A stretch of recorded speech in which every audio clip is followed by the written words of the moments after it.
And welcome, Hoosier fans, to another frustrated episode of the Assembly Call. As tonight, your Indiana Hoosiers fell at home to Purdue once again, 81-69, to fall to 8-6 overall and 3-4 in the Big Ten. This was a game that saw Purdue get off to a really hot start in the first half, making 7 of 9 from 3-point range. Got out to a 12-point lead at one point in the first half. Trayce Jackson-Davis found himself on the bench with 2 fouls for the latter half of the first half. But IU managed to fight back to get the game within 4, and then was completely unable to get over the hump in the second half. Had a 5-minute scoring drought, field goal drought, as we've unfortunately become all too accustomed to, and got to the free throw line a lot, shot poorly once they got there, shot poorly from 3-point range, and really just it was a slow death, it felt like, over the latter part of the game, because it just didn't feel like IU played with the intensity that was needed to really get back in it and to get over the hump. So felt like a situation, trying not to editorialize too much in this portion of the show, but it just seemed like the team lacked energy and got out hustled, outplayed, and outcoached throughout. It certainly felt like in this one. So they lose by 12, give up 81 points to Purdue, and head into a really tough stretch of games. It's a second home loss during a stretch that it felt like IU had a chance to get off to a good start in the Big Ten that simply did not happen. I'm your host, Andy Bottoms, here with the coach, Brian Tonsoni and Ryan Phillips, and we'll break it all down for you on this edition of the Assembly Call IU Postgame Show. And we'll start this show the way we start every show, and that is with our banner moment. And quite frankly, I don't know where exactly to go here. I guess I'll go back to one of the times that there was a little bit of hope for IU, because they did in the middle part of the first half, or more toward the end of the first half, played with some defensive intensity, in part because Mike Roberts was just losing his mind on every defensive possession on the sideline. And that defense spurred IU offensively. They got back in the game, even with Trayce on the bench, and made a couple big shots to close out the half. Jerome Hunter hit a 3 as the shot clock was running out. They forced a turnover, and Armaan hits a floater in the lane as the clock would run out. And so that pulled IU to within 4 points at the half. And quite frankly, if you look back at the first half stats, being down 4 the way things had gone in the first half, you didn't feel that bad, quite honestly. But Purdue really came out, asserted itself. IU got within 1 early in the second half, but that was, I guess I kind of go back to a point when it felt like there was legitimate hope. It seemed like the team had finally found the intensity it needed to compete on the defensive end, got a couple key baskets that maybe would propel them there. And it really, even though the second half didn't start all that poorly, just wasn't able to carry it over. But I think those couple shots and the way they played defense during that stretch, to me, was the banner moment, because it shows some of the things that this team's capable of, but just is not able to do on a consistent basis. So with that, that was a struggle, as it always is in a loss. But the banner moment today, as always, is brought to you by our friends at Home Field Apparel, who is now in their 4th season of sponsoring the Assembly Call. And with winter here and hoodie weather officially arrived, you need to make your way over to their website, homefieldapparel.com. They have something unique for everyone, especially IU fans, and all of their apparel is printed on the softest, warmest, most comfortable, and most washable materials you'll find anywhere. One, a few suggestions. Last item that I received in the mail was a shirt from the Colorado School of Mines. So that one was a good one. It looks like they've launching some Winthrop gear on Friday. So you can certainly get a lot of great IU gear, but also a lot of things from other schools. They have apparel from more than 90 different colleges and universities, with new ones being added all the time. As I said, it looks like Winthrop is due to be unveiled on Friday. And their designs are so unique, interesting, and vintage that you may end up like Coach or I, buying shirts and hoodies for schools you barely heard of just because you like the designs. And you can always save on on your home field order by using the promo code assembly20 at checkout. It'll give you 20% off your entire order throughout the year. Go to assemblycall.com, go to homefieldapparel.com, load up your shopping cart, and enter assembly20 at checkout to get 20% off. Again, that's homefieldapparel.com. All right, now it's time to move the ball, find the open man, get some opening thoughts on the rest of our team. I'm going to throw this to Ryan for his rant first, and then sit back for what I assume will be 4 to 5 minutes where I can just sit here and listen to him lose his mind. So, Ryan, what's your rant on the game tonight? You might be on the low end there, actually, tonight. I might be. I may have to cut you off at some point. I can't. I've got to limit myself to how much I actually talk about this game tonight from personal health reasons. But so there's one word for tonight's performance, and that was embarrassing. Embarrassing that in year 4 of a coach's tenure, he's now 0 of 6 against his rival, that we had to watch in year 4, which was supposed to be a step forward year, a big step forward year after, some positive momentum at the end of last year. Year 4, you get stomped on your home floor by Purdue. And I know it finished at 12 and it was within, 10 late. That's a double-digit loss to your rival at home. And by the way, Purdue is not that good this year. And in fact, I wouldn't say they were good. I'd say they're an average Big Ten team. And Indiana is just worse. And here's the big problem. And it's a problem we identified 3 years ago. And that's what makes it so maddening. The one thing this team can't do, and they struggle at other things, but there's one thing this team can't do, and that is hit open shots. Purdue tonight looked like a team playing modern basketball, and Indiana looked like a team playing basketball from 25 years ago. You cannot win nowadays playing basketball from 25 years ago. Purdue was 11 of 17 from three-point land. They shot 65%. Now, that's high, granted, but the reason why they're able to do that is because they have 5, maybe 6 guys on the roster who can hit shots when they're wide open. Indiana was 3 of 18 from 3. And does not have a single player on the roster who can consistently hit wide open shots. Anthony Leal may be that guy. We just haven't seen him enough, but that would be one person on this team. You've got veteran players on this team who have been in the program 4 years who cannot hit a shot, hit it from 3-point range when there is nobody within 10 feet of them. That is a fault. I blame that specifically on Archie Miller because this was a problem 3 years ago that we identified and said, hey, you know what? They need to develop shooters. They really need to develop shooters. That's a problem. They should bring somebody in to develop shooters. And we started the joke about me being a shot doctor and getting hired and yeah. It was funny. But they did nothing to bring in somebody who could fix broken jump shots. And in recruiting, he's had 4 recruiting cycles to find and bring in a consistent shooter. And he hasn't brought in one. Again, Anthony Leal, we don't know yet. He looks like a pretty good shooter. But that would be one in 4 years. And plenty of times when he's had to make recruiting decisions, he's gone for the defensive guy over the shooting, the guy who can actually shoot it. If you're a head coach and you cannot teach a shooter to play defense in your system, you're not a very good head coach. And so the fact that he always leans defense, you see the transfers that IU has been attached to in the past. They've all been guys with like 20% from three-point. It's like, Archie, you're not missing another defender. You're missing guys who can shoot the basketball. Tonight, Indiana and Purdue made the same amount of field goals, 25, and Purdue won by 12. Purdue took 2 more free throws, and they won by 12. Why? Because they were able to get extra points where Indiana isn't. And Indiana's entire offensive philosophy is built around going to Trayce Jackson-Davis and getting to the free throw line. They can't even shoot from there. 16 of 29 from the free throw line tonight. It's just Trayce Jackson-Davis, 7 of 14. That's 50%.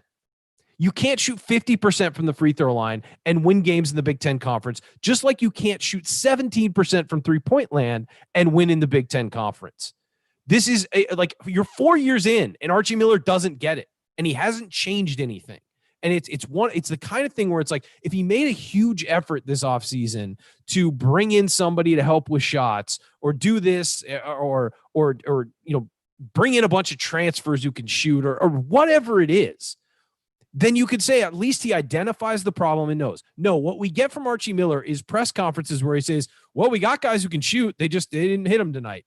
No, they don't. I don't care if they can shoot them. They can hit them in an empty gym with a manager feeding them the basketball. If they can't shoot them once the game is going on, it doesn't matter. And you have guys on this team who will have people with 10 feet away from them, the closest defender, and they can't knock down a shot. That should be a layup. Purdue showed it can be a layup. They have different guys, different sizes, different, not necessarily just your point guards or your wings. Everybody on that team can make a three-pointer if they're open. And Indiana doesn't have a single dude who can do it. That is on the coaching staff. That's on recruiting philosophy. And that's on a lack of player development. In 4 years, you haven't developed one consistent shooter. If you can't do that in 4 years and you can't modernize your basketball program to play the way that people play today and be able to knock down jump shots, you don't deserve to be the head coach. You've had 4 years to prove yourself and you haven't done it. And I'm at a point where I'm off the train.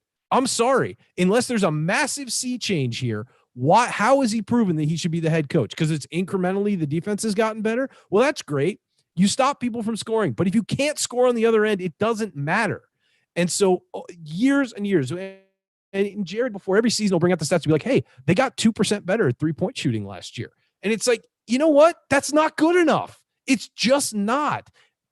And to be on your home floor and have your rival run you off of it from the 3-point line where you can't even answer. If you go down, they were down 10 points with 6 minutes left. It's like, how are you going to come back if you can't hit threes? How are you going to come back? The game's over at this point because you can't score quickly. And it's insane. He runs the same offense he's run. It hasn't worked for 4 years now consistently. And you're getting, again, a bad Purdue team just ran you off your home floor. You don't deserve to be the head coach if in year 4 this is what you're producing, and you're not noticing the massive gap that your program has that no other program in the Big Ten has, where nobody can shoot, and you're not addressing that problem. I'm sorry, you haven't earned this job. You haven't. Unless there's a big change, why would I want to support this anymore? So that's it. I'm done. That's my rant. We can talk about this game all we want. There's one thing that went wrong. They can't shoot. And it's been the thing that's gone wrong for the past 4 years. How many times over the past 4 years have we said, well, they had 2 more threes, they win this game. They had one consistent shooter, they'd win this game. We noticed it. How have they not noticed it? It's insane, and I'm done with it. All right. Well, I definitely think that hit the over. I didn't quite exactly start a timer, but I think you were at least at 6, maybe more. I think, Coach, before I throw it to you, I do think I was struck by this, and I texted this to you guys as well toward the end of the game. I think, Ryan, you alluded to this, just offensive philosophy and what it is compared to what modern college basketball, modern basketball in general tends to be.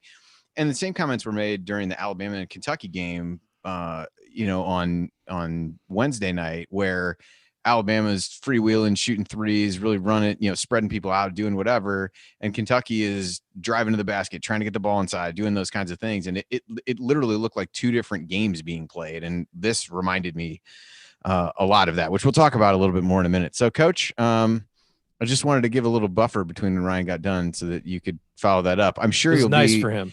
I'm sure you'll be a little bit more succinct, perhaps, but I'll throw it to you next for your thoughts on the game tonight. It's just bad basketball right now, and bad basketball is the responsibility of the head coach. So, there's no sugarcoating it. I've been a defender of Archie Miller, and he's not getting the job done.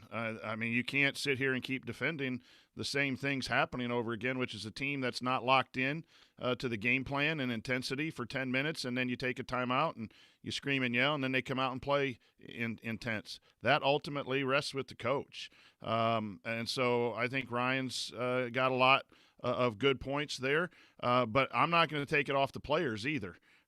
You're getting a scholarship to play basketball in the Big Ten. You ought to be able to hit some free throws. And if you're working out in the gym, as Ryan said, and the ball's going in when the manager's going in there, then making them in the game is on you. If you're wide open, make them. So I don't have any disagreement with that. Ultimately, the head coach is responsible for the performance of the program, and Indiana basketball is not performing to expectations. You cannot sugarcoat it any other way. I will say, though, that in coaching, sometimes you could have great strategy, but it's not necessarily just the strategy that is played out. It is how do you get your guys to understand that strategy and then make good decisions in the games. There's always going to be slippage, bad decisions. Sometimes bad decisions, shots go in. That's the coaches go, oh, no, and it goes in. Sometimes you dribble off your leg when you're a third-year point guard and turn the ball over. That's not coached. That's not developed. So there's a combination of the coaching aspect that's not going well at all, and there's an aspect of the players. Our veteran guards were not around tonight after scoring points against Nebraska. Well, this is Purdue. You got to score points, Al Durham and Rob Finney. And Trayce Jackson Davis, if you're going to play in the pros, you're going to have to guard perimeter players. You gave up 4 threes on out of bounds underneath because you weren't connected to shooters. Now, and again, I'm not disagreeing with Ryan, but the scouting report is if you're going to pre-switch is that you got to know who you're going to guard, and the scouting report is to get out on Sasha Stefanovic and Brandon Newman, and 4 times in the out of bounds. If that's your strategy, it's got to be executed. And that has been lauded all season about how they're guarding inbound plays better. Well, Matt Painter ran some good stuff, but you got a 6'10" guy who's not guarding the perimeter right. So it's a complete. And if they're not running your scout, and here's where Ryan's correct. If they're not running your scouting report right, that's on you. You got to communicate that and get it better. And it's been the same thing for 4 years. So there's a disconnect. If they're not making shots or having confidence, some of that, I don't think you can give players confidence, but you can take it away. And maybe there's some of that going on. But it's a coaching staff issue that needs to get fixed immediately, and it is a lot. Those players, we don't want to be the same kind of team that loses. Well, then be connected to the scouting report. Be connected to confident shooting. Go into the lane and take shots, and understand when there's 25 seconds in the shot clock and you're shooting 18% from 3, don't take the shot. So that's on the coaches, and I'm going to add to Ryan's rant, it's on the players. Because there were some good things tonight to keep Indiana in the game, but there were so many bad things that Indiana should, technically could have won this game by 10, 15 if they would have executed the things that needed to execute. If the coach calls a timeout when they get down 10 with 6, 7 minutes to go, there was just so many mistakes. And it goes from Archie, but it's also on Durham, on Trayce Jackson-Davis, and everyone. Words are words. Your actions speak, and it's just tiring to see that you got to get jump-started at halftime, or you got to get jump-started at you're playing college basketball for Indiana. Get jump-started at the beginning. That's the disappointing thing. That's the disappointing thing for me right now is it's a total, not just one aspect, it's a total problem with the program all the way around. Yeah, so I think in this game, and I'm trying to get to a point where it's not a ton of, kind of macro discussion, but I also don't think that the time, at least right now, we'll hit some players in the next segment, but I do think this is a little bit more about coaching and scheme to me are the things that stick out. So let's kind of take it offense and defense. Let's take defense first, because I've already seen some of the post-game press conference comments start to come out. He talked about how poorly they played defensively, which is 100% fair. They've really struggled to guard the 3-point line as things have gone. And I chart all the possessions and do all that, which is not a labor of love, certainly at this point. But, you get into these stretches where it's just possession after possession. Purdue didn't score on the first 2 possessions, scored on 6 in a row, didn't score on 3 straight, then scored on 6 in a row again. And then you got a bunch of stops there in the one stretch of the first half where I say this not joking. I mean, Mike Roberts was losing his mind on there, providing the intensity for the team, who then started to play better on that end of the floor. But I'm with you. One, why is the coach having to instill that level of intensity with you at that point in the game? Why does it take you 12 to 15 minutes to wake up and really lock in defensively? And why are you not able to then come out and do that again in the second half? Because pretty much the same thing happened in the second half. You come out of the locker room, you give up a 3 on the first possession, goaltend the next one, then you have a few good possessions, but then every time, and then toward the end, part of it's fouling, part of it's whatever. When they needed key stops, the intensity on that end of the floor just wasn't there.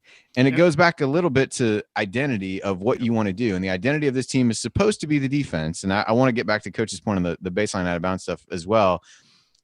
But it just comes and goes in these stretches. And Coach, what do you attribute that to? The kind of stretches of great defense and terrible defense just coming back to back within the game. To me, it's an intensity issue. And I'm going to sound like I'm throwing it on the players, but it's also on the coach. If you only can get your guys to play hard for 10 minutes, that's a problem in your program. But it's also a problem with the players. So that's what I'm saying. It's a complete problem when you have lack of intensity. When they were out on the catch, as soon as the Purdue guy caught and they had appropriate ball pressure, couldn't score. But for 30 minutes, they were late on closeouts. Trayce Jackson-Davis on those out of bounds, late on closeouts. Al Durham, late on closeouts. Trey Galloway not recognizing the screen's coming and running right into a screen with his head on the chest instead of avoiding it. That's not scheme. That's technique and intensity. And I'm not taking it off of Archie Miller here. If your team in game 15 or 14 is still making those mistakes against your rival when defense is supposed to be your calling card, that is both a communication problem from your coaching staff and even Mike Roberts. You got to do better. You just got to do better because it's game 15. I don't understand that. It's not scheme. And everyone I know wants to say the pack line gives up the three. Well, if you're a good pack line team, you put pressure on the ball and you catch on closeouts. Virginia doesn't give up a lot of threes. Yeah, Virginia guards. So it's not it's not the scheme. Somehow it's a disconnect in the program right now. And I think that's the problem that I see. Yeah. Somehow between the coaching and the players, they're not playing hard and intense and focused scouting report for 40 minutes. Yeah, and I think when you look at the threes and the closeouts, we can all say Purdue's not that good of a shooting team. This is an aberration, this, that, and whatever. But you let them get comfortable early in the game by and they were wide open. Yeah. And they're taking wide open shots and they're making them. And guys who may not be shooting all that well get confidence in those situations. We see it with the IU team. I mean, you have a guy sees the ball go through the basket and immediately that confidence goes up and you see guys start to play better in that case. So I really struggle with the argument like Purdue's not going to shoot like this again. Well, they probably aren't because maybe somebody else is going to play better defense on them and get out on them and be able to do those things consistently to make them uncomfortable. It'd be interesting to see in that segment what the shooting percentages were before that timeout was taken, down 12 in the first half. When you play better defense, the shooting percentages go down. It's a simple game. Well, I think it's got to be also done for worth longer noting. Stretches. It's also worth noting Purdue was taking smart shots. They had a couple of heat checks, and a couple of those went in, but they were taking smart shots off reversals. I mean, it wasn't like they were firing hero shots. I felt like Northwestern hit some shots on Indiana that were just ridiculous, and you're in good position. Purdue was getting open looks off reversals and, give it one extra pass to get a guy open. Indiana wasn't. They had open looks, but Indiana also took dumb shots. And I think that like Armaan Franklin, I feel like the offense right now is either throw it into Trayce Jackson-Davis and pray he either makes it or gets fouled, or it's Armaan Franklin hunting for a mid-range jumper, which is horribly inefficient offense. And I think that Armaan maybe got a little riled up being back for the first time, but it's, that's happened a few times where he's been a really good player. And when he attacks the rim, he's great. Or when he's catch and shoot threes, fine.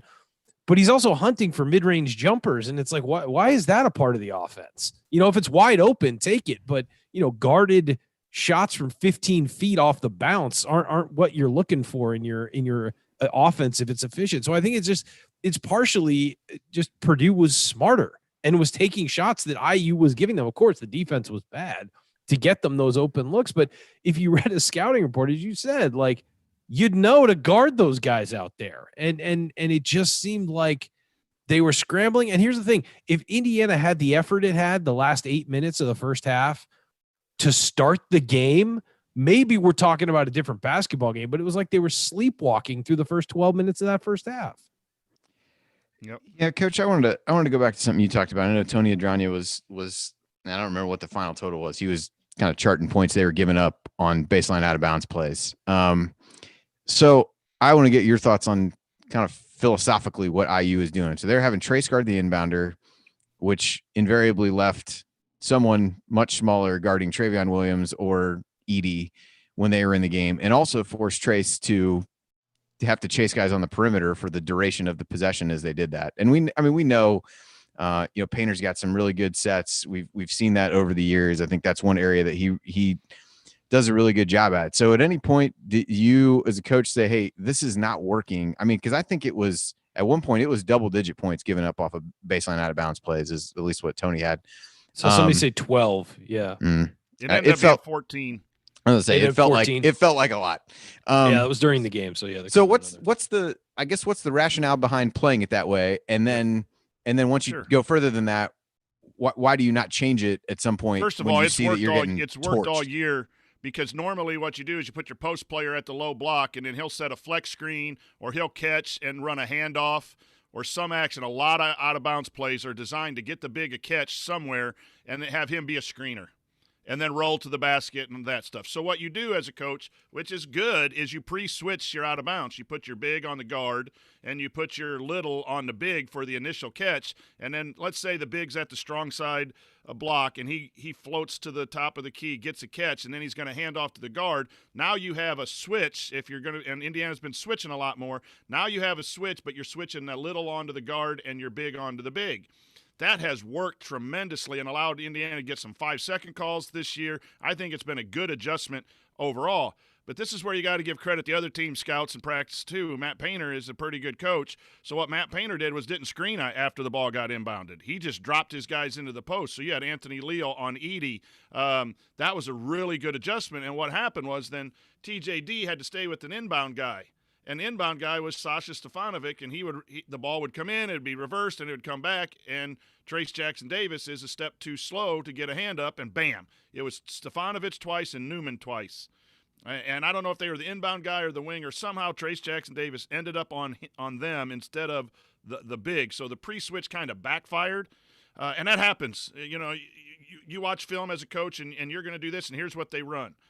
But a good coach scouts themselves too, and you got to give credit to Matt Painter to make the adjustments. And then Indiana did make an adjustment in the second half. They put a big on the big, and so when Travian would go up for a catch and then dive, Race Thompson was on him. They made a switch at halftime, and I don't think it was as bad in the second half, that kind of action. So there was an adjustment there.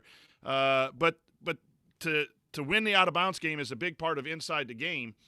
And Purdue won it. And Purdue won it by good strategy and then really bad execution on the backside. I don't know if the strategy was so bad. It's just Purdue's execution was better than IU's, and that's what happens, winning team versus losing team. It's just disappointing that happened 3 or 4 times to your best player who, everyone loves because he gets points and rebounds, but he's got a guard.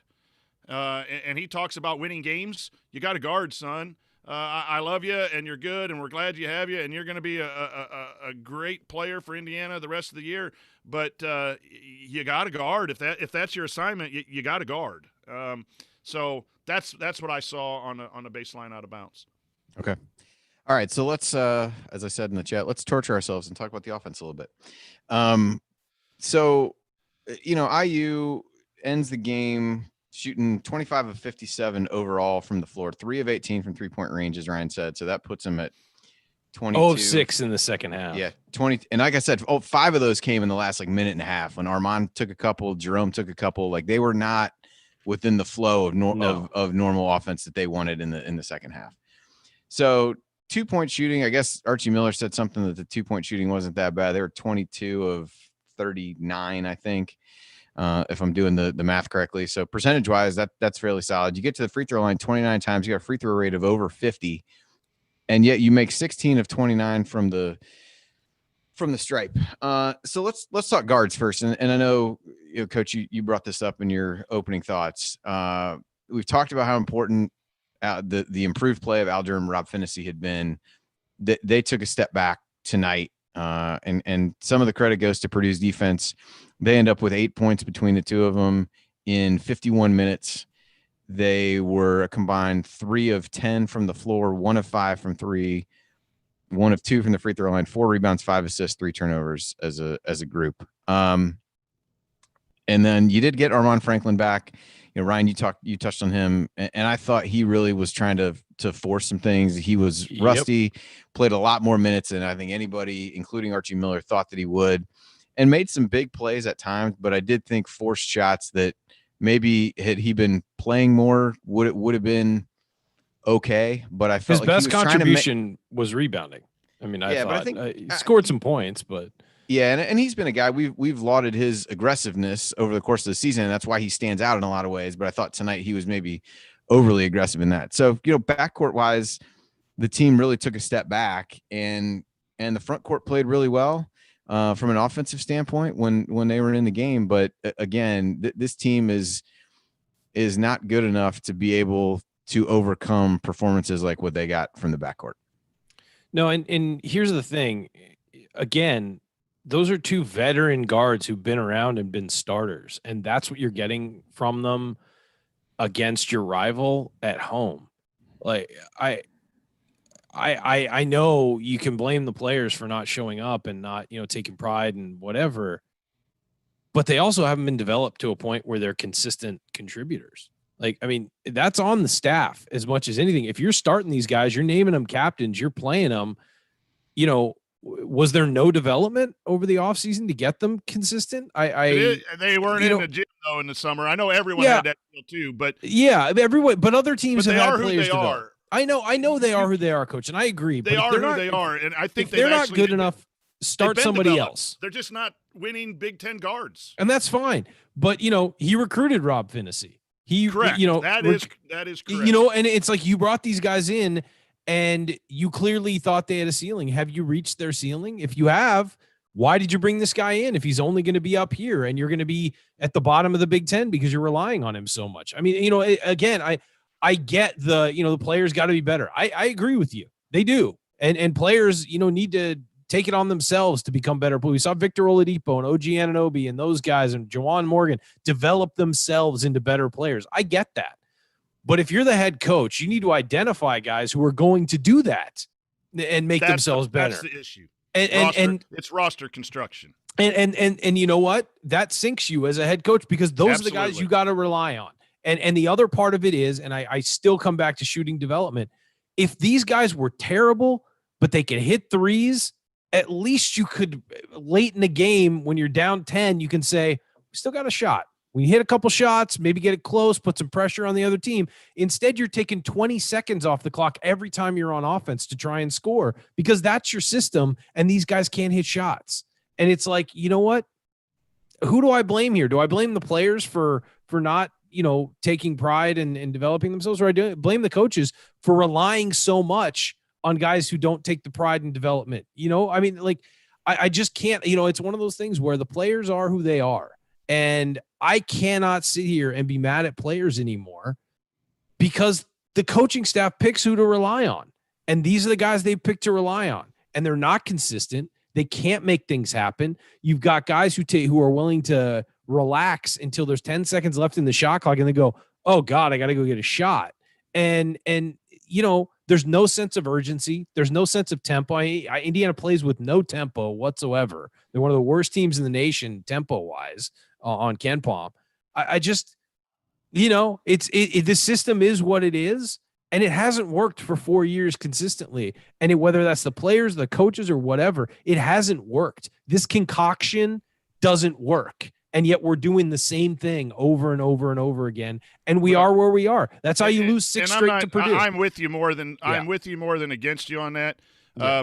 But the understanding your team is part of coaching, and that's why the emphasis is to get the ball inside, and it's a little slow and it's a little stagnant. For sure. I mean, so there's some recognition that Archie knows what he's doing. He knows he doesn't have guards, but that does fall on him. I will not defend Archie Miller tonight. I just can't. But McKinley Wright had 12 assists today for Colorado and wanted to come to Indiana and couldn't. Does this team look different if there's McKinley Wright at point guard for 4 years? There are a couple of those guys that Indiana's missed on. There's a couple of them. But they missed on that because he couldn't clean house. And I don't want to go into defending because I just can't anymore. I'm stunned at the performance and all of that. But I like these guys. I like L. I like Rob. They're good. We like guys, them personally, but they don't have that fire that you need to be a point guard and a shooting guard consistently. That I'm just going to drop a shot right in your face. It's just like as bad as Ivy was tonight. That last shot that Ivy hit, that three, that was a horrible shot. But he's just got Stefanovic and Newman. Those guys like, I'm going to shoot and I'm going to make it. And whether it's on Rob or L or the coach's staff being too strict on them to get the right shot or get the ball into TJD, there's probably some reason that we don't know because we're not in here. But there is some reason why the guards go up and down with their confidence in playing because they've both displayed the ability to hit shots during games. Yeah, and that's what I'm saying. That's what's consistently. And that's what's frustrating is that after 4 years, there's no consistency whatsoever. There's no consistency in effort. There's no consistency in fundamentals. And that ultimately does too long. Ryan go back. It goes back to when you come in, you got to have a program in place, and it's got to be consistent. I think the pressure of Indiana has allowed Archie, in his mind, to change up from an outside team his first couple years. Then he's going to go inside with the bigs last year, and now he's got Trayce Jackson-Davis. Instead of running his system early and maybe taking some bad beats early but getting it developed, I don't think this is a fundamentally strong team. I don't think it's a playing hard team. I actually think the scheme is not half bad, but if you don't have fundamentals and you don't have intensity for 40 minutes, you could have the best scheme in the world and know what you're doing, and it doesn't work. There's more to being a head coach at a major college basketball program than just coaching a scheme. It's Correct. Bringing in the right players, developing them, identifying guys who may be bad fits for your program, regardless of their star rankings, and getting rid of them, or just not recruiting them, or finding X or finding Y or finding Z. It is a CEO type job. You don't have one job. It's not like the NFL where you got a general manager, you got an owner, you got a vice president, you got all these guys ahead of you, and you can just focus on coaching. Running a college program is hard, and that's why so few guys are elite at it. If Archie's not up to that task of not only identifying talent, but recruiting him, getting him in, selling him on his vision, doing that, and then also developing them once they're on campus and changing their bodies and getting them, finding the deficiencies in their game and pushing them to change them or whatever, and making it happen, translating, not just identifying a guy's deficiency, but translating it so that it gets shorn up on the court. If he's not able to do that, it doesn't matter what he does on the court. Recruiting and development is just as important as coaching ability. It really is. And that's how the sad thing, Ryan, is he's done some of that decently, just not well enough. Like Race Thompson's gotten better. Of course he has.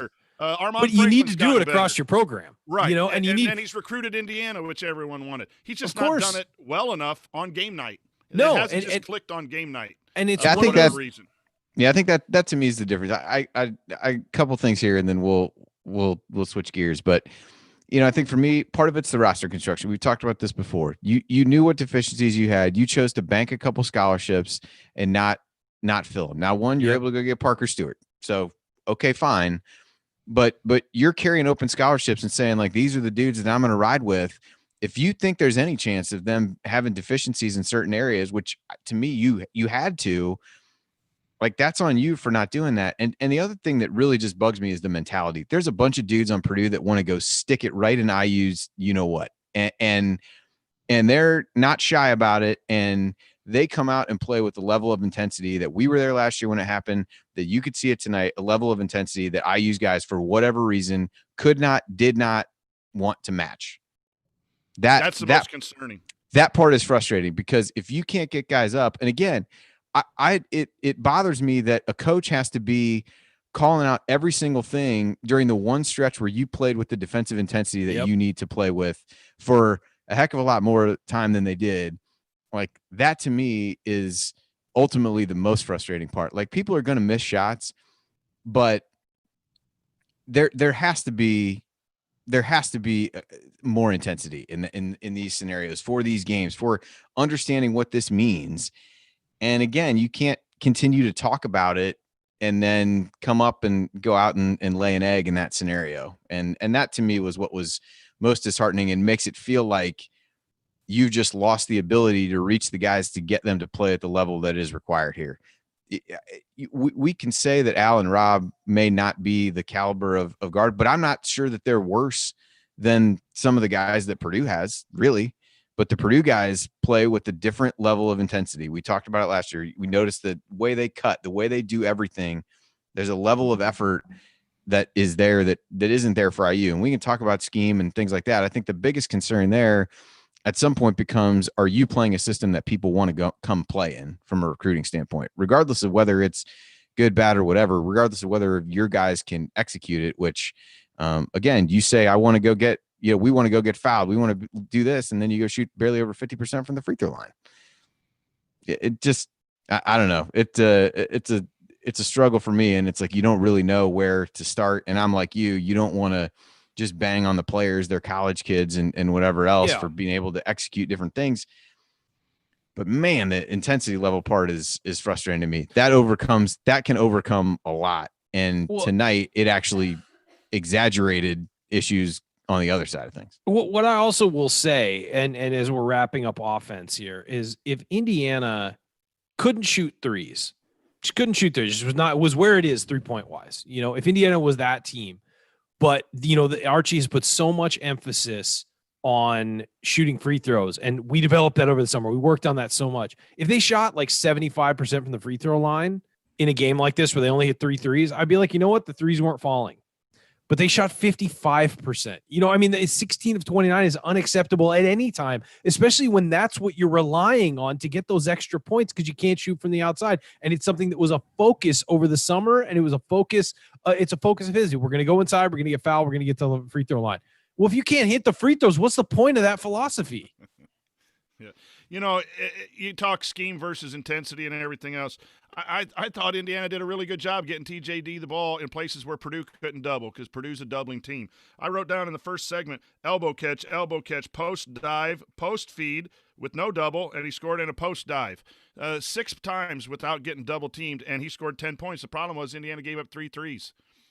Because they weren't intense on defense. So, I agree with you. The overall feeling of the program is one of, hey, we're just going to go now prepare for the next game. No, you got to demand standards, fundamental standards of play, that you're going to play the right way. And if you lose, you're going to play it the right way and lose. There's just too much, we lost and we got to fix this stuff. We go on to the next game. No. The little things matter, and they're not being done, and that's why losses are piling up. All right. Well, after arguably the longest first segment in the show's history, we'll take a break, and when we come back, we'll continue the breakdown of IU's 81-69 loss to Purdue. We'll point out the meaningful moments you might have missed, and then go inside the numbers to highlight the most important statistical notes from the game. You're listening to the Assembly Call. Stick with us.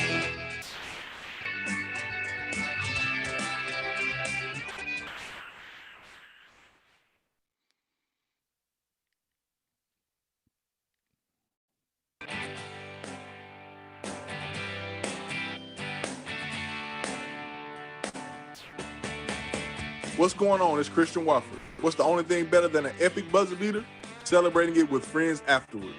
Join my guys, Jared, Andy, Ryan, and Coach on the Assembly Call after every IU game. Go Hoosiers. You're listening to the Assembly Call IU Postgame Show. I'm Andy Bottoms here with the coach, Brian Tonsoni, and Ryan Phillips, and we are breaking down a disappointing 81-69 loss at home to Purdue.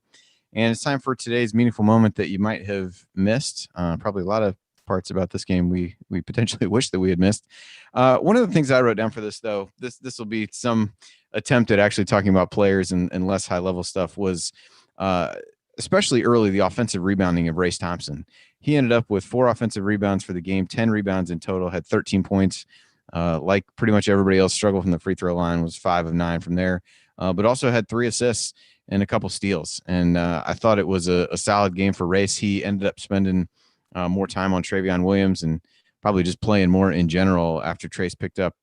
Even after the first foul, they switched him on to Travion Williams, try to keep Trayce from picking up the second.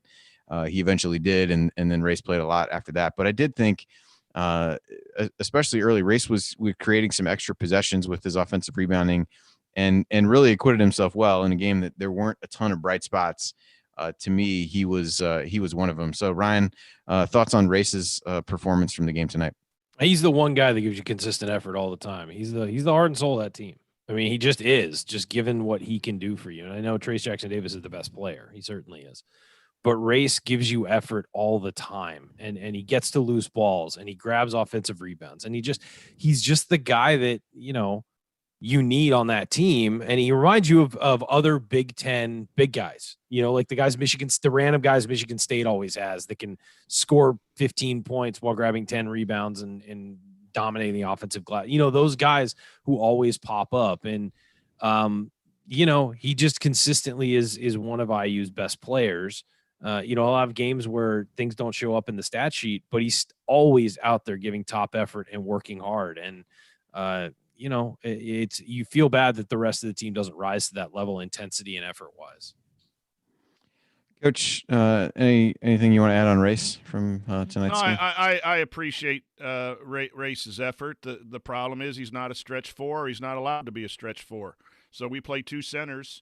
at a time, and they got to score at the block, and it gets congested, and the offense gets stagnant because there's no driving lanes, and so you can't get drive and kick threes, because there's two post players. So it just goes back to me again that this team is struggling because they got to play to their strengths, which is Race Thompson and Trayce Jackson Davis, but playing to your strengths in this modern. One of you said the modern basketball, your fives. I mean, Wisconsin, they're 5 and 4 shoot the threes. We don't have that, and I guess as a coach, you have who you have, and you got to try to make what you have with what you have. We don't have the typical college basketball team.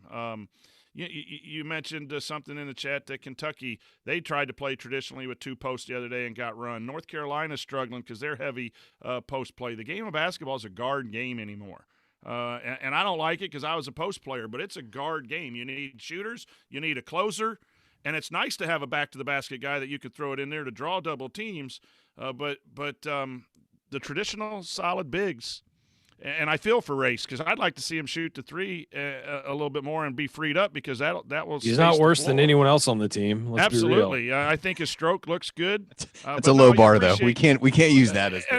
Yeah, and I appreciate it's a late game limbo bar. Real low. I enjoy watching these guys because I really think they want to win for Indiana, and I just think they have some individual deficiencies in intensity and skill.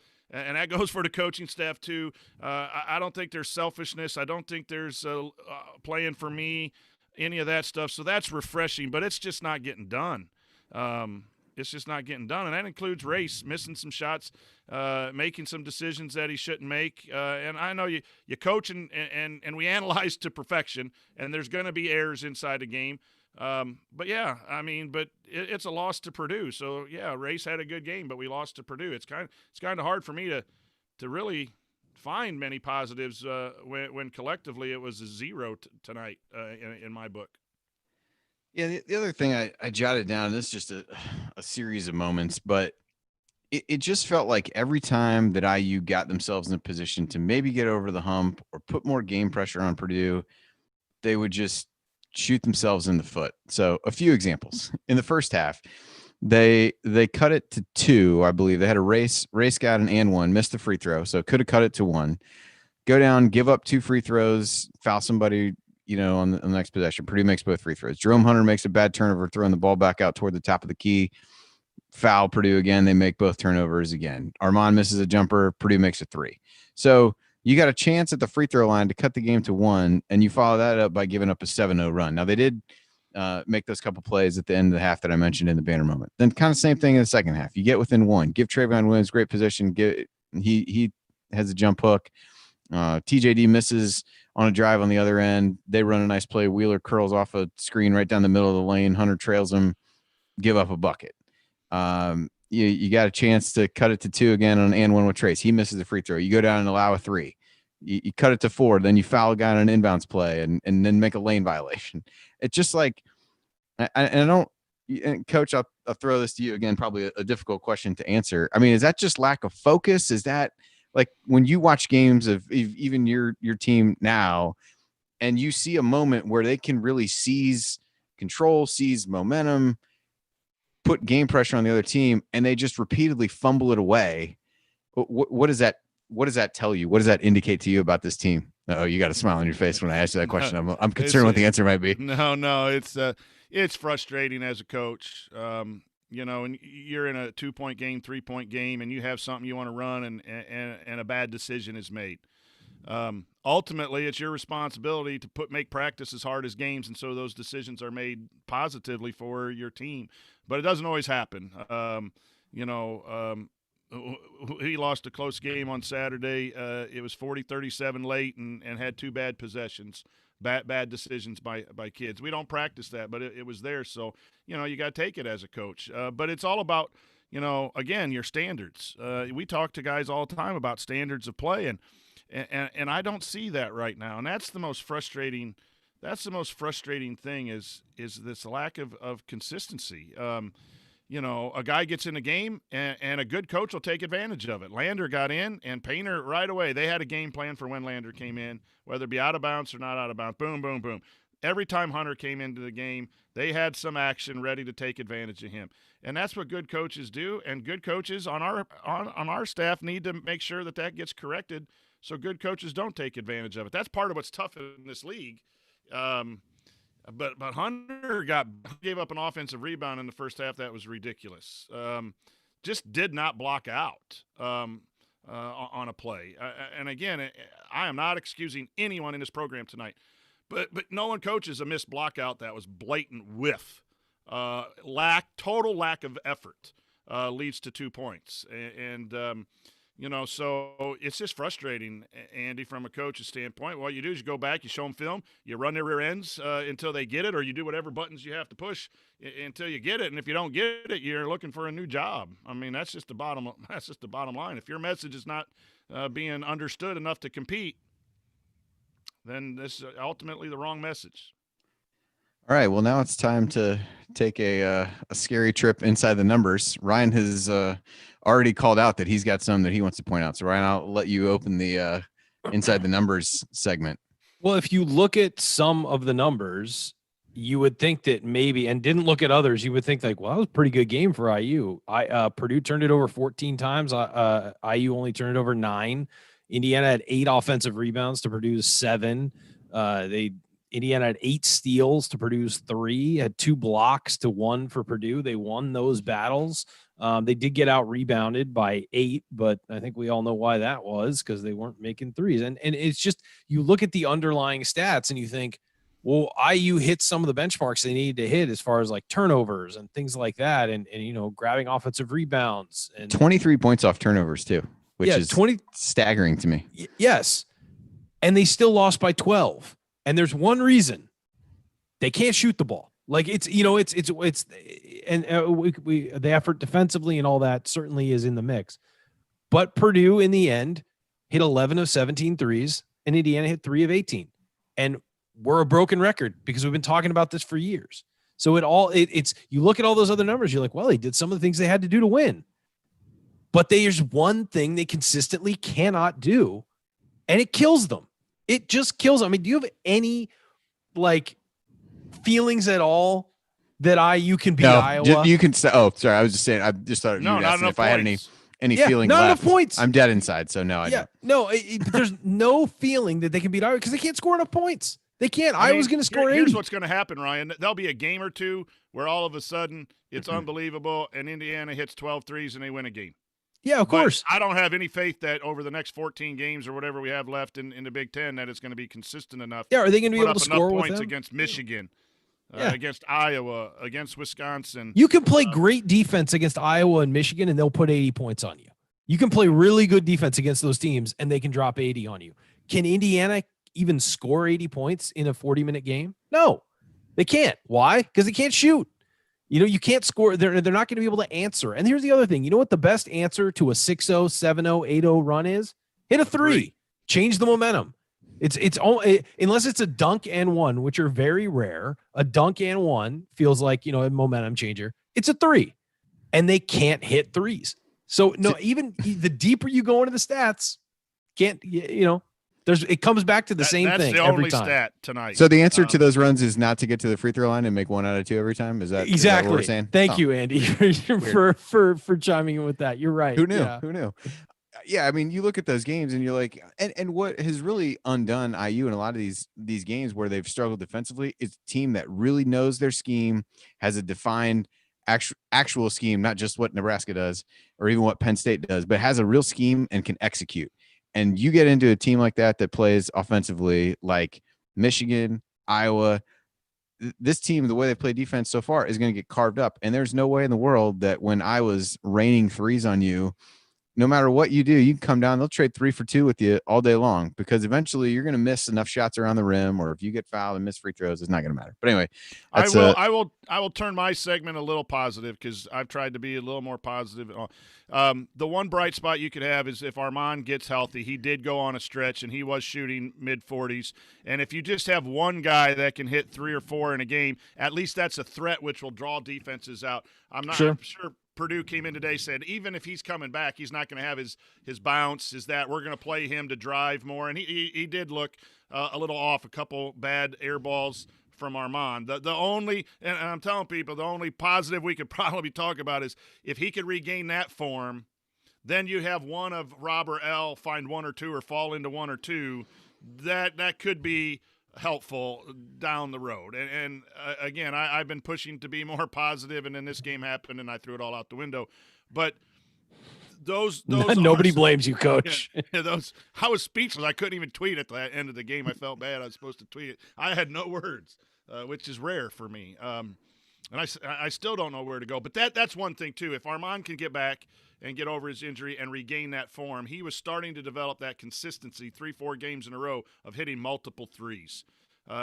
So again, maybe a little light on the horizon or down the tunnel or I don't know what I'm saying. I'm gonna shut up. No, I do think, seeing Armaan be able to play that many minutes, I think that is a positive. I've been trying, like you, Coach, to be somewhat positive and take a positive spin on some of these games. It's it clearly been tough for me to do tonight. He did have 14 points. Again, I thought he was being aggressive, almost overly aggressive in trying to make things happen and forcing things that weren't there. He ended up 0 of 5 on threes and just had some releases that just did not look normal and got him out of the groove that he was in. But he was second on the team in rebounds with 7. So here's another positive. Did you feel that he wasn't intense tonight? He was probably overly intense on offense a little bit. Yeah, a little too much. Right? I think he was a guy to go back to my earlier point of the game meaning something to him playing against Purdue. Like, I felt like he played like it meant something. I want to go out and make these plays. Now, sometimes that backfires against you, but on this team, you can bring that with kid the down. lack of, you could slow that better down. to rein it in than than juice up someone who's not bringing it, right? Yep. I would agree. But yeah, I mean, Ryan, I agree with you. I think a lot of the stats, if you took, these matter. Purdue didn't shoot free throws all that well either. But, again, if you said you got to the line 29 times, you did X, Y, and Z, and then you end up losing by 12 points is fairly disheartening. The one thing, and I guess we'll save this potentially for the game ball segment because certainly he'll come up. Trayce Jackson-Davis ended up with 25 points, and we really haven't talked about him yet. At least not too much, but I'll kind of punt on that. We can talk about that as we get into the game ball segment because we're running a bit long. So we'll break now, and when we come back, we will hand out our game balls, and then we'll hit any other lingering storylines that we haven't beaten into the ground already. Then we'll look ahead to the next opponent, which is a little bit further out than we thought, and then it'll be time for last call. That's all next here on the Assembly Call. Stick with us.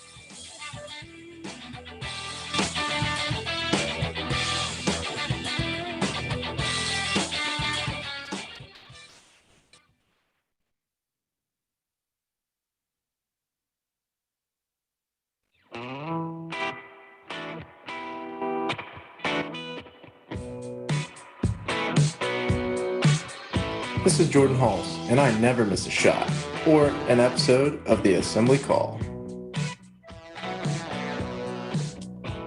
You're listening to the Assembly Call IU Postgame Show. Catch us live immediately following every IU basketball game, plus every Thursday night at our website, assemblycall.com.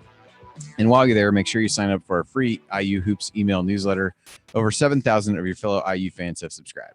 You can also text IU to 66866 to subscribe to the newsletter. Again, that's IU to 66866. I'm Andy Bottoms here with Coach Brian Tonsoni and Ryan Phillips, and we're breaking down IU's 81-69 home loss against Purdue. And guys, now it's time for game balls, which I assume we'll still give out despite the way the game went. Ryan, I'll throw this one to you first. I'm going with Race Thompson because I just thought he had the intensity the whole game. I thought that the effort was there from the jump, and I know that he didn't have the numbers Trayce Jackson-Davis did, but he had 13 points, 10 rebounds, 4 offensive rebounds, 2 steals, only 1 turnover, was only a -2, whereas Trayce was a -15. and played 34 minutes. He led the team in minutes. So I had to go with him. I thought that, for the most part, when he was guarding Travion Williams and there wasn't sort of switching in rotation and he was just straight up with Travion Williams, I thought he did a pretty good job. And Williams went out and did he get 20? 22? Yeah, 22. But I thought that when they were straight up one-on-one with each other and it wasn't, in a mix with other people, I thought that he guarded him pretty well and made it tough on him. Made Williams go over him a lot too, which is the whole, goal with somebody like that, make him go over instead of through you. So, I thought he did as well as he could have, and I was impressed with the effort all night. And he was the one guy where I just felt like off the jump when everybody else was sluggish, he was working. Coach, who gets yours?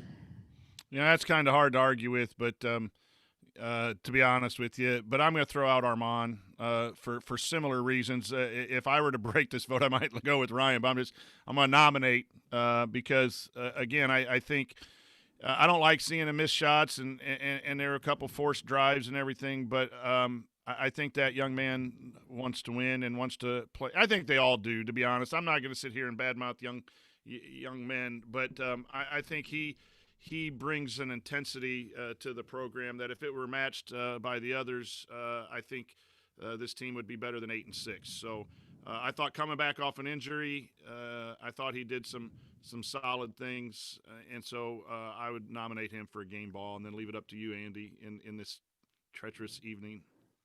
Well, I'm gonna do you one better, and we'll leave it to the chat mob. I like I said, we haven't really talked about Trayce. He did have 25 points, only 4 rebounds, was 9 of 16 from the floor. The free throw shooting was not good, 7 of 14, and really, as you said, Coach, as you charted stuff at the beginning of the game, they did a great job of getting him the ball. He converted. He had 8 or 10 points really early in the game. I thought his first foul where he just kind of reached in from behind on a post entry is the kind of foul for somebody who we've kind of questioned at times whether they're telling him just back off and don't get fouls. Like, to get that one, then he has to switch off of Travion Williams, puts Race in position to do that, then picks up a second one on a rebound and sat out. Other than Archie subbed him once when the game started to get a little bit away from him. He came in, made 2 free throws, took him back out kind of as an offense defense. And that was when IU started to make that little bit of a run. So then he saved him, came out beginning of the second half, same deal. They force fed him the ball, scored 5 points in the first 2 possessions, got to the free throw line on the 4th possession, but,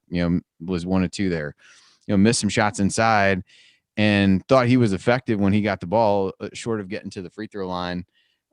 So I'll give it to him just because the way that IU's trying to play what they're trying to do offensively, when he was able to keep himself in the game, was, he scored more than a third of IU's points. So I'll throw it to him, which I guess means the chat mom has to break the tie. So I'll let one of you guys kind of tabulate in there and we'll figure out who gets it. Seeing some race love in there, but I think everybody's gotten a vote from the chat mob. You guys are going to have to decide. All right. Well, we'll figure that out later. We'll figure it out. Yeah. We'll make Jared go back and tally the votes from the chat after the fact. All right. Yeah. Let us know what your vote is, guys. If you're in there. Yeah. Throw something in there. We'll try to assess that on our way through. Next up, the Mike Roberts Real Hustle Award. I'm tempted to give this to Mike Roberts, quite frankly, for the stretch you stole my joke of intense coaching that he did there, where he was very audible on the broadcast. So, all right, Ryan. So I stole your joke. I'll let you go first, at least to nominate. I was going to give this to Armaan for the effort coming off of an injury and playing. He played 33 minutes and didn't start. So he was definitely got in there and basically didn't leave. And I think that he was -2 on the night, which is better than a lot of the guys out there. The plus minus tonight is weird. Finney was plus 13.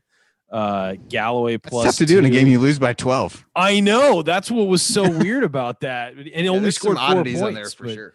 Yeah, but Franklin's only -2, so that means the team was better when he was on the floor. He and Thompson both -2. That means the team was better when he was on the floor.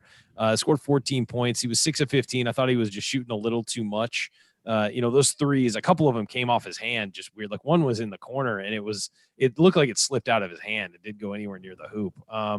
But 6 of 15, 7 rebounds. We've seen his rebounding effort has been fantastic this year. An assist, only 1 turnover and 3 steals, but the 1 turnover came, and it's the issue with Armaan's game, and he's going to have to get better as what he does in transition. I feel like every time he tries to go to score in transition, it's a turnover. And he's just got to work on his moves. He's got to work on his game plan. And tonight he got a charge when he tried to go. So but I'm giving it to him for his effort coming off that injury. Coach, what about you? Going back to game ball, I think your two choices were better. I think Armaan probably is good for this award, although, giving awards on a night when you play only about 10, 12 minutes of the way you need to play is kind of frustrating for me as a coaching with the coaching background. But yeah, I applaud Armaan. I think as a sophomore, he is doing some really solid things to help this program. I think that's fitting. All right. Well, I'll make it unanimous and give it to him. I think he was a guy who, again, coming in, you didn't.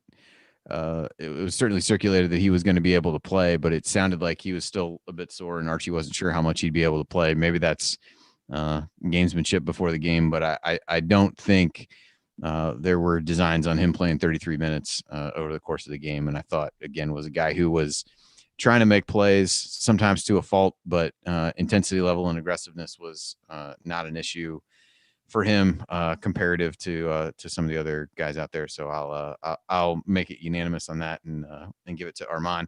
Quite honestly, there's really, I know, Coach, what you're saying about thinking about awards, but when three guys score 52 of your 69 points, at least the list of nominees for any given award is going to be pretty short. So I guess that's a good thing. Well, I mean, yeah, I don't really know that it makes a ton of sense to hit too many other storylines. I'll throw one out. Anthony Leal played 4 minutes. Again, to Ryan's point, the plus minus was unkind to a few guys. He was one of them. He was minus 13 in those 4 minutes. Although I think the group that was out there, I think it was him, Lander, Hunter. Yeah, Lander was minus 9 in 2 minutes. I wrote it down. It was him, Lander, Hunter, and I think those three were, and then a couple of the regular guys were out there. I wrote down that they were just getting torched when they were in there. So I think that checks out. I guess my question about Leal, given what he had done in the last few games, it struck me as a bit odd, and maybe that was just a function of Armaan being out, and he just soaked up a lot of those minutes. But on a night when you really were not shooting the ball well at all, and a guy who, at least recently and even reputationally coming in, was one that you felt good about from a shooting standpoint, it seemed odd to me that he didn't get more minutes. And it's easy to nitpick rotations and all kinds of stuff on a night like tonight. But you guys also surprised that he didn't get a little more run despite how he played in the first section of the game that he was in there? Especially in the second half when he only shot 1-3 for most of the half. Like, you clearly weren't getting anything from the perimeter. Maybe put him in for Al Durham for a little bit, or Rob Finney for a little bit. Have somebody else run the point. Have Armaan, and Galloway had 26 minutes, and while he did have 4 assists and had a couple good defensive possessions, in the second half they weren't even looking at him as a shooter because he can't shoot. I mean, he's missed 12 straight or something like that, and none of them look good. So they're basically sagging all the way off of him. And I know he'll drive into the lane and make some things happen and kick a pass or whatever, but you can take some of those minutes away from him. I frankly think when Franklin's back, you probably need to move Trey back to the bench and leave it with Finney, Durham, and Franklin for now. But let Leal have some of those minutes, especially late when you need to start knocking down threes, maybe with 10 minutes left. Yeah, leave him in there. Run some pin downs for him. I mean, it's not complicated, Coach. You know how to drop a play to get a shooter open. It's not hard. And the thing is, if they overplay him, you dump it down inside. If you run a screen off of Trayce or someone like that, you dump it down for an easy 2. It's not that complicated to run offense for a shooter, and get him some looks. I agree that it was shocking after Leal had displayed a few things to me. One, he's in position defensively. He gets driven sometimes, and all freshmen do. But he hits some shots, spaces the floor, and he post feeds, which is what your offense is about, is getting the ball into Trayce Jackson-Davis against a really solid defensive team. And it is, again, I always defer to what goes on in practice and the scouting and the reports and all that stuff because I'm not part of it. But it is a question that I would ask is, so Armaan's back, and all of a sudden then Leo doesn't get credit for, the advancements that he's made. And then I watch Al Durham again. respect these guys, but Al Durham was not playing well.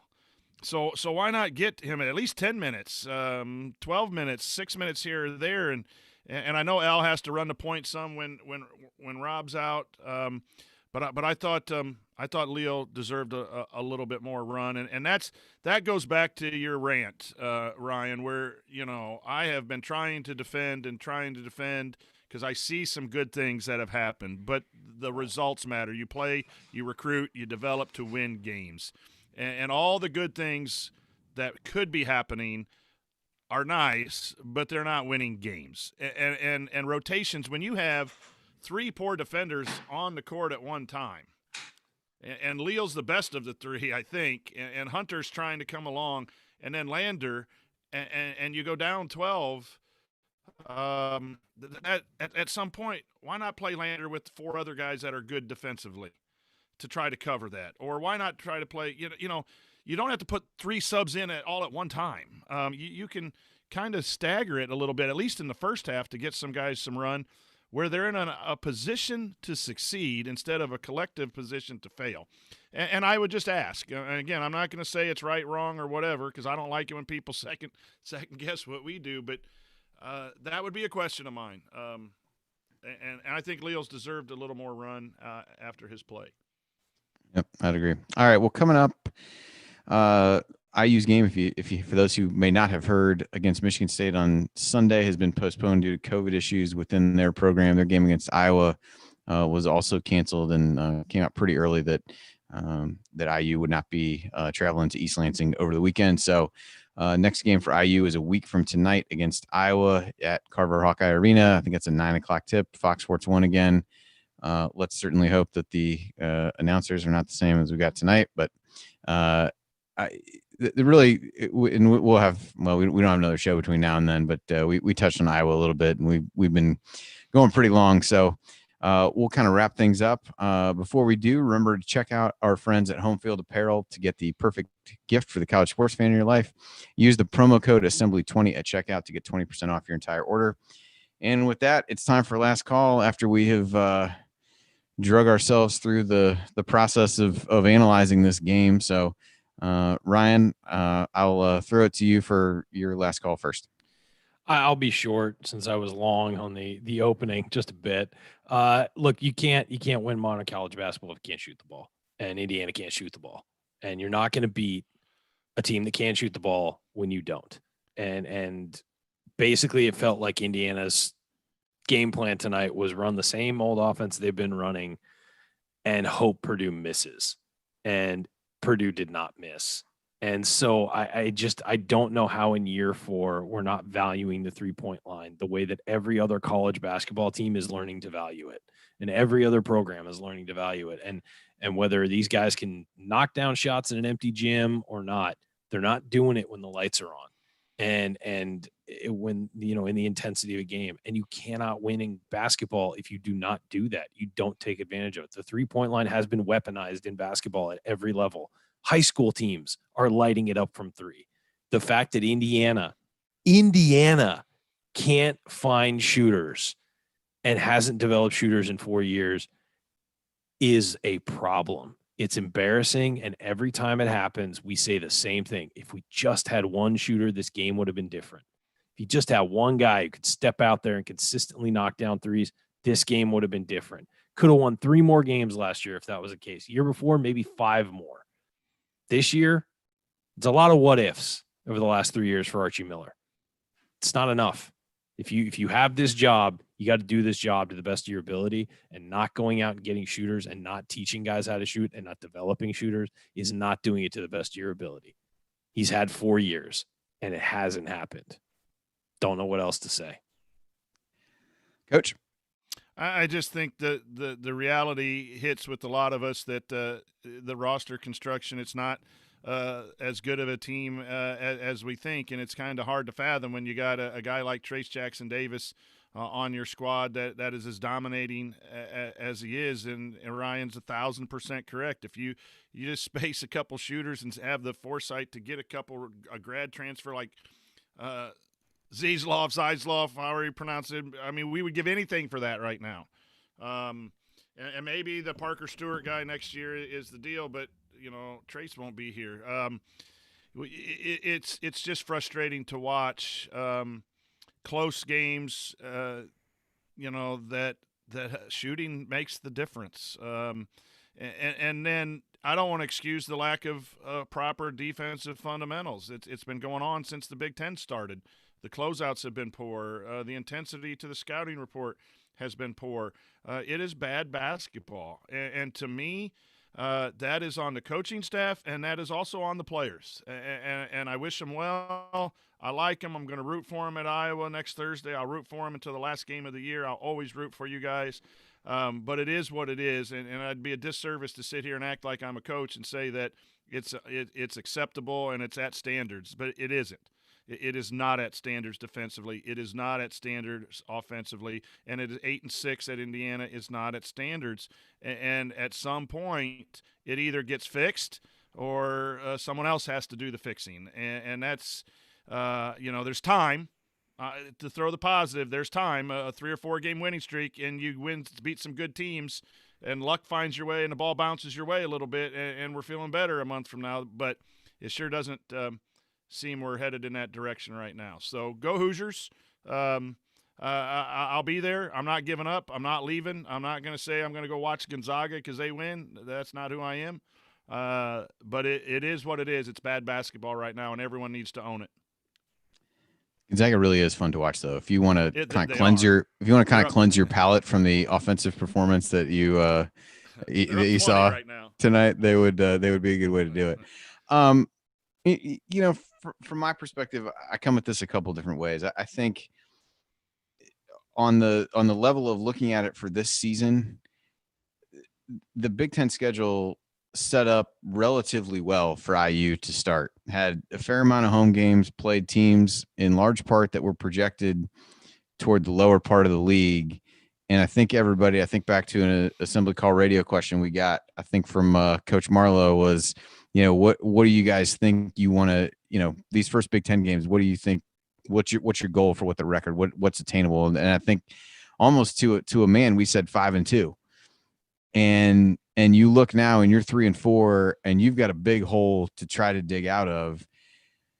And that makes you step back to the other question. It's one that Ken Bykoff posed on Twitter during the game. And that's, what's this team's identity? What's the thing that this team does well that gives you the confidence that they're going to be able to turn things around from starting 3-4 when everybody thought 5-2 was attainable based on who you played, where you played them, and things like that. And that's the part that becomes difficult. That's the part that whether it's more frustrating that it's year 4, but you don't look at anything that this team does that well that says you can hang your hat on this. This is what you're going to build around to be able to come back from it. I think there were times early in this season when we thought that was defense, but that hasn't happened. They're down to 22nd in KenPom. I think they dropped probably 7 spots tonight. They're in the lower third, I think, in Big Ten play in defensive efficiency. So now that you don't have that to fall back on, the shooting hasn't been good. You've gotten to the free throw line, not shot the ball well there. All things considered, it becomes a tough sell to tell yourself a story that says they're going to turn this around. So this was clearly not an attempt to get things on the positive swing when you get there. But that's the reality of where this program is right now, is that they're looking for answers and they got a week to rest up a little bit. I think that's a good thing for Armaan after playing so many minutes. You got a week to figure out what you're going to do, and things in all likelihood are not going to go well for you on the trip to Iowa. So how do you bounce back from that if it's another defeat? And I think that's what's concerning as much as anything is we talk about some of the mentality stuff over the course of this game. I don't know that that's there to really turn this around. I hope it is. I'm like, Coach, I'll be there, cheering them on and hoping that they play well and hoping that they figure some things out, turn things around, get the confidence they need, play with the level of intensity that they need. But it's hard to have watched a performance like tonight and just games that they've played against Purdue in the past, and to not be able to get up for this game and to perform better in this game is a pretty frustrating way to close out this one and close out this early stretch of Big Ten play. So again, I think not playing at Michigan State Sunday probably in the long run is a good thing for this team to get a little bit of rest and maybe refocus. But there is a gauntlet awaiting them when they come back from that, and we'll be here to talk through all of it with everybody as we see how this team is able to respond. So that will do it for us on this edition of the Assembly Call IU Postgame Show. If you want to see us do the show live and be part of the live chat, make sure that you just subscribe to our YouTube channel at youtube.com/assemblycall. And don't forget to go to assemblycall.com or text IU to 66866 to join our free email newsletter. Special thanks to longtime listener Bob Thompson, who produced much of the music you hear on the show. And thank you for listening. We'll be back to talk IU hoops with you again next Thursday night. Until then, take it from me, Yogi Ferrell. Keep your elbows in and your eyes on the rim. And go Hoosiers. Thank everybody for coming out. All right, I got to get out of here, folks. Thank you. All right. So real quick, Coach, I know it's late and I need to get this posted and sent. But one thing I thought about asking during the show, but we had already gone long enough. So if you think about this next week and kind of the task at hand of trying to right the ship, and knowing that your personnel is what it is, you probably can't make dramatic changes to what you're doing schematically on either end of the floor. But what are reasonable adjustments to make in a week's time period, given what this team is doing, that you think could maybe lead to some positive, more positive results or more positive play? Yeah, that's a great question, because I'm starting to be concerned about the foundation of the team. When you need to take a timeout and find that defensive intensity at the 8-minute mark, 9-minute mark, whatever it is, I'm starting to worry about I thought they played better in the Maui Classic against 3 quality teams, bounced back day after day after day, and played better collectively, defensively and offensively. It just seems like this team's lost its juice. And yet they're excited on the bench. They're jumping up and down, but it takes a certain juice, Andy, to put everything together when you have a gauntlet like you're going through, and they're just not doing enough to win. For me, it's always been tempo. So you got to try to find some ways to get easy baskets. It's a grind. It's a grind when you're going up against 13 other coaches that scout you and know your system well enough, because you play them often. It's a grind. These guys are going to shut down TJD. They're going to do things. So it's just been a shock to me that tempo hasn't been a part of what we've done here at Indiana in the 4 years, especially in watching Archie's Dayton teams of Scoochie Penn and those guys. If I have the name right, they got out and went. Scoochie Smith. I think you mixed Scooney Penn and Scoochie Smith. Penn, I think you put together into one person. Yeah, my bad. That's an old brain problem there. But it's just shocking to me. So again, and I kind of get that he's tried to do that, but it hasn't worked. It's failed to you see him imploring guys to push the ball, but I think you got to try to find easy baskets for guys. The mental side is so much of a game too. Is Purdue was really bad offensively in that first half of Michigan State. I didn't see that game, but they were bad. And then all of a sudden the light bulb went on and they hit a runner, and the mentality is we're going to make shots. Indiana's had their 3-point guy out for 2 weeks. They struggled at Nebraska, gave up a lead, lost a heartbreak doubled overtime. And if this team is a little fragile on that intensity mental side, again, they've lost 2 games at home that it seems like they thought they could just come in and play and win. And I know it's not intentional. They're not doing it on purpose, but you got to play with a certain edge. And I think Archie said that in his postgame. So you got to figure out how to give them that edge. And it's not getting done. So whatever your pregame speech is, your pregame meal, I might do that. But, rah-rah speeches, I'm in charge of our pregame speech in high school. And with our senior team that we have now, I talk about 2 or 3 minutes. And we're talking about toughness and some key words and that, and go out and play. And we were fine. We lost our standards for 3 games after COVID. We had a long break, and we kind of lost our juice, but we've got it back now, and we've won, a 4 out of 6 and playing some good basketball. But you got to try that. You got to try to find some ways to develop confidence going into Iowa that they'll give up shots. My fear, Andy, is that this is a technical basketball program right now, meaning the coaching staff does a good job with scheme, with scouting, with implementing a game plan, and it's maybe missing a few buttons motivationally or something along those lines to really hammer how to play within the scheme.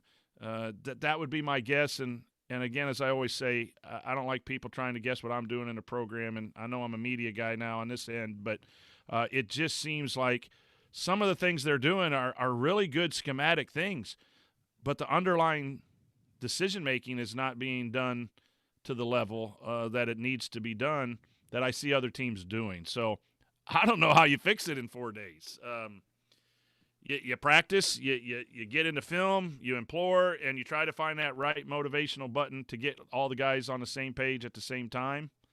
But when you have guys that go up and down like El and Rob, boy, that's tough too, because when they're good, you're going to be good. And when they're a little timid and shy, which is their nature probably athletically, then you struggle. I don't know. I mean, it's just reality has hit me that I thought the advance in years would get the best out of the players, and they are who they are. They're just nice dudes.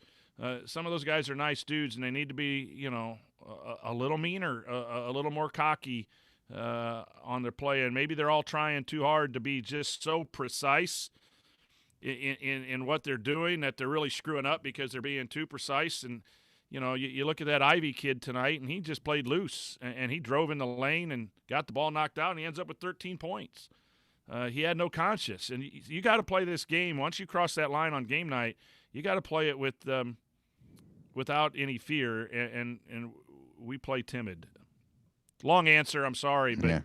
No, I'm just curious. I value your opinion on stuff like that. So it is. I was just curious because I think that's the thing. It's like I look at it kind of like I said at the end, and it's like it's pretty damn tough to tell yourself a story of how this team rights the ship based on what you've seen and the opportunities that they've missed out on in some of these closer games. Because I think now, and we saw this a little bit last year, they get into some of those situations, and it's like I don't know that they believe they can come back from these situations. Yeah. You just didn't really get a feel even tonight when they would make little runs that they ever felt like they had enough that they were going to get over the hump. Maybe that contributes to some of the stuff that I said, where then you take a step back and you make a bad play when you start to put a little bit of pressure on them. I don't know if those things are connected. Maybe they're not, but yeah, I'm sorry. No, go ahead. I learned this, and sometimes the hard way in coaching too. I'm a very intense guy on the sideline when I was a head coach, and some kids don't need intensity. They need a different approach, and that was hard for me to understand as I developed into coaching at the high school level. That I am who I am, and the kids need to be able to deal with me. And sometimes I did a better coaching once I realized that kids deal with difference. Now I can't recruit like a college coach can recruit. But that, and the other thing is, I learned once my son played AAU, and his AAU coach said, if you're at the volleyball line, or as soon as you touch the volleyball line, you're allowed to shoot. And he hit 13 threes in an AAU game, and I just saw his confidence explode. I always thought if I get back into a head coaching job, I am going to be defensive-oriented and totally give freedom on offense. If you guard somebody and get a stop, you can take any shot you want. Now, that sounds crazy. I'll have a scheme, and I'll have some stuff, but I want – the ball goes in when you play free.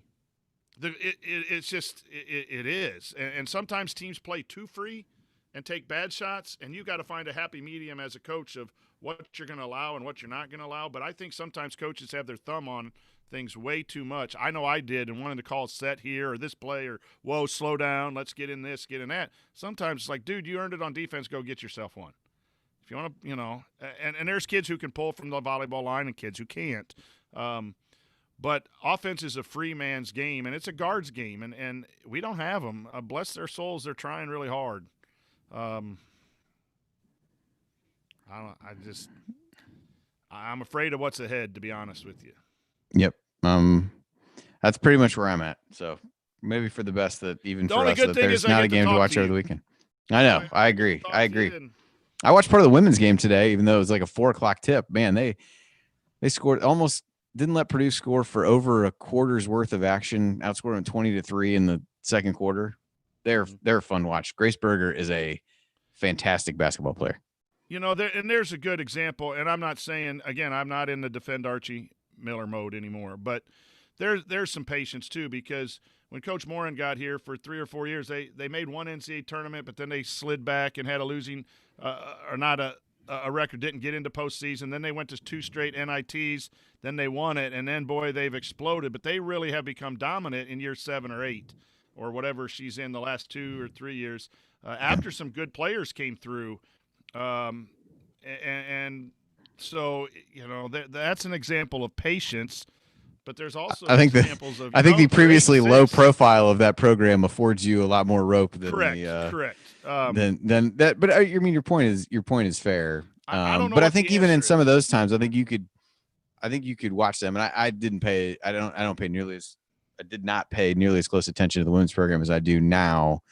But there were at least kind of steps where they were more competitive, and you felt like you could see a progression of things going in the way. And I feel like we keep trying to talk ourselves into that in the men's program.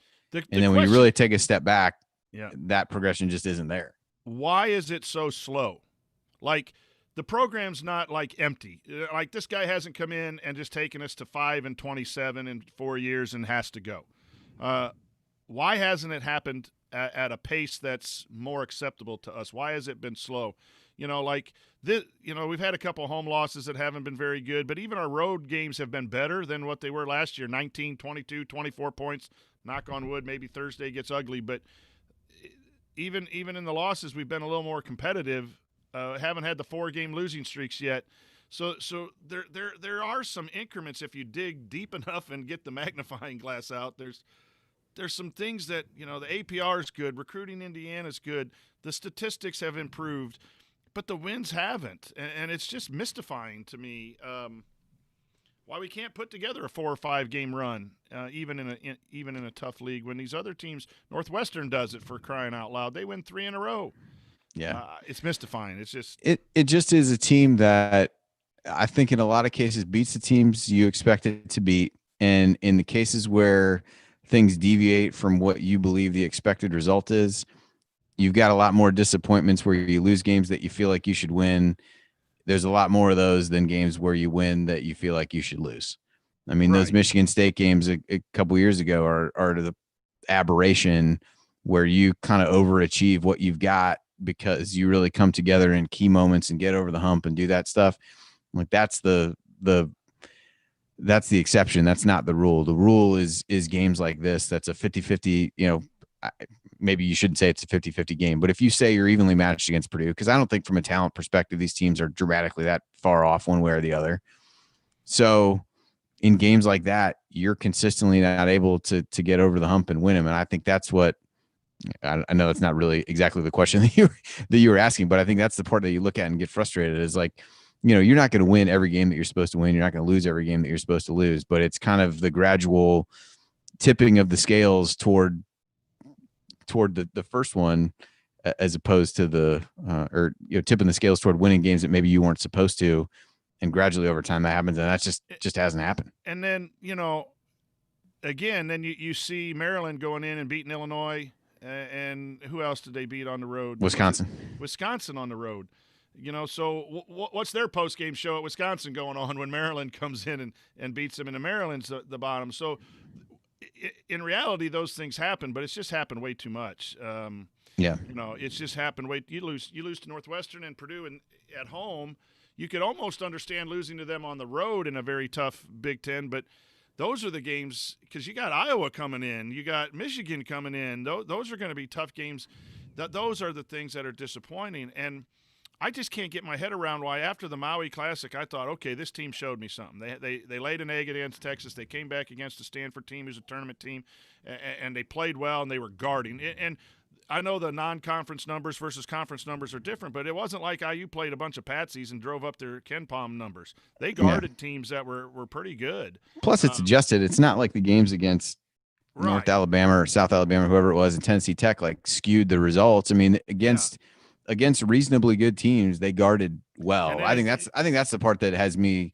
I mean, I probably said this 5 times that there's that many things that have me concerned, but that was the thing. At least it felt like this team's identity was the defense, and their defense was going to keep them in games. And it's really let them down in some of these games. Let them down in Penn State, almost lost that one. Wisconsin in key moments that happened. Let them down against Northwestern, and just teams that and even the Maryland game, they pulled away later, but they let a shorthanded Maryland team hang around as well. Yeah, I've been on a couple shows, and I think this was the podcast I was on last night. I might have said it.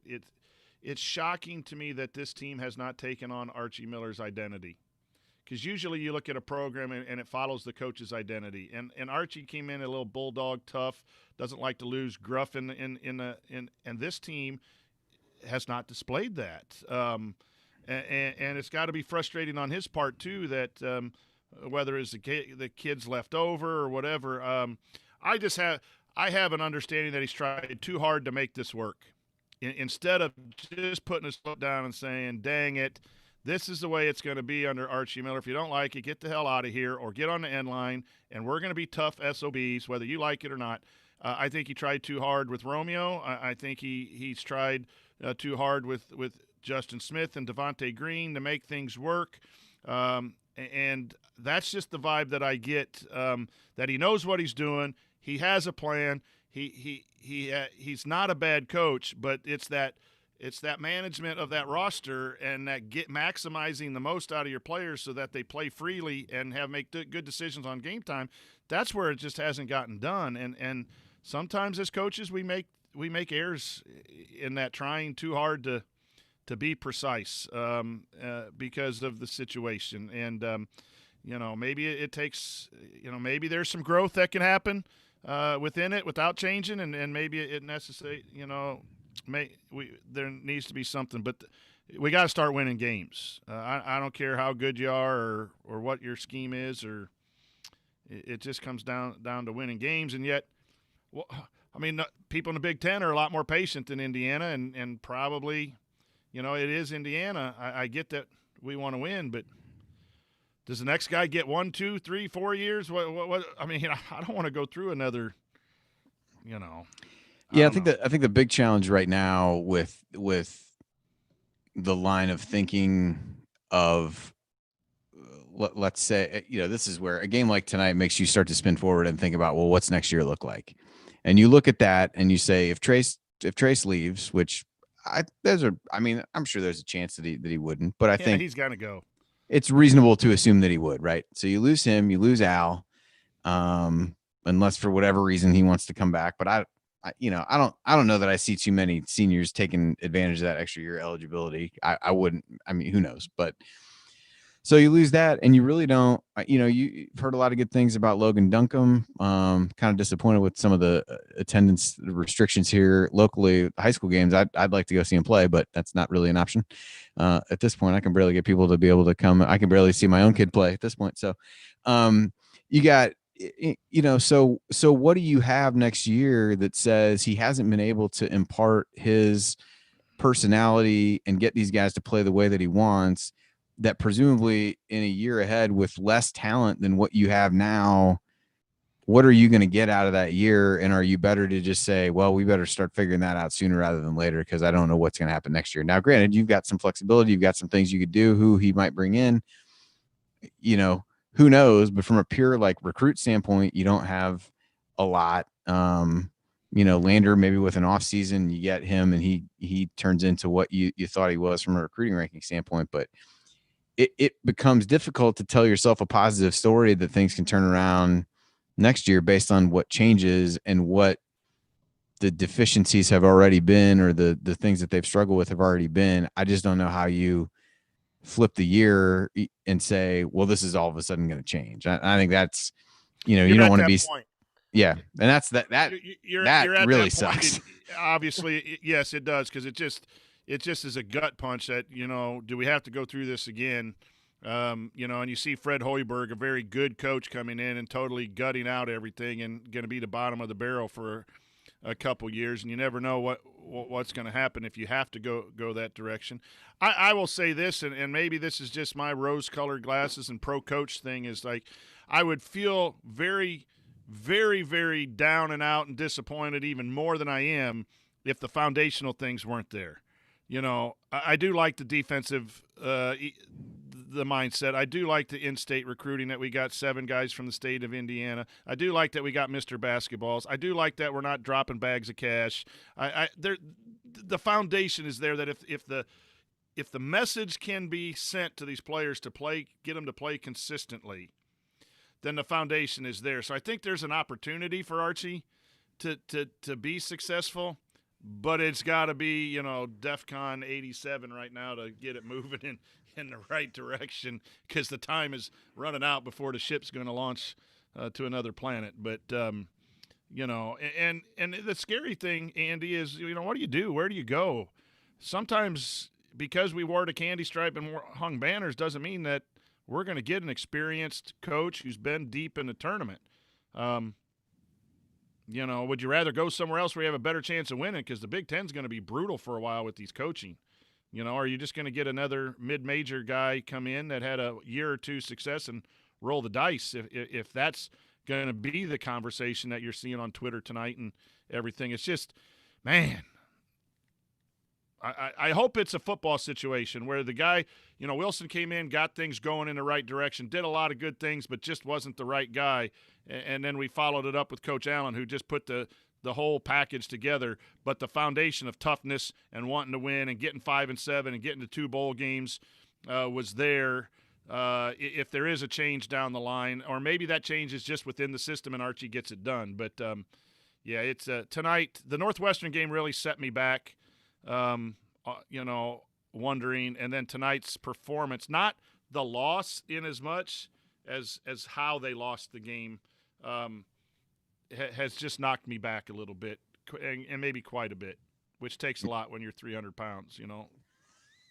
So it was a big punch. There you go. All right. Well, we'll end with some humor after however long this has been. So anyway, thanks for those who stuck with us, did record this. I thought it was some, I know Jared even texted me during and said, hey, hope you're keeping in some of the stuff we were talking about after. So it'll just make it take that much longer to upload, but we'll get that taken care of and get it out to everybody. And thanks, go everybody. from there. But thanks for being with us, even on a tough night, disappointing night. Yep. Take the week between games and do something enjoyable as much as you can between now and then. We'll be back at it next Thursday. Remember, I'm a size 3XL from home field. If you just feel gracious. If retail therapy is your go-to, then coach is hooking you up. All right. All right. Sounds good.